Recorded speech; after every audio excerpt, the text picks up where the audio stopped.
నైతికత అనైతికత.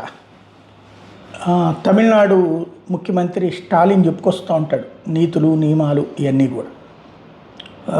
ఏదైతే కొన్ని ఇన్కమ్ ట్యాక్స్ తగ్గించినప్పుడు, జిఎస్టీ తగ్గించినప్పుడు ఎన్నికల్లో ప్రయోజనాల కోసం అన్నట్టు. బట్ ఎన్నికలకి అయిపోయాక చేసుకొచ్చారు జిఎస్టీ. అదే ఎన్నికలకు ముందు చేసుకుంటే భారీగా వచ్చేదేమో బీజేపీకి ఫెచ్చింగ్. అట్లాగే వాటితో సంబంధం లేకుండా ఇన్కమ్ ట్యాక్స్ ఇవన్నీ కూడా ఆఫ్టర్ ఎలక్షన్సే చేసుకొచ్చారు. మరి అది ముందు చేయలేదు.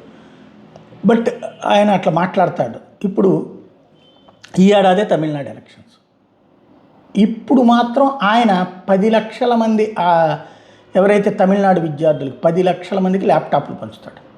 ఇది తాజా నిర్ణయం. అంటే ఇది మళ్ళీ ప్రజలను ప్రలోభపెట్టేది కాదు. ఒక్కొక్క ల్యాప్టాపు మినిమం 50,000 కాస్ట్ అయ్యేదట. గవర్నమెంట్ 70,000 80,000 ఖర్చు పెడుతుంది అన్నమాట.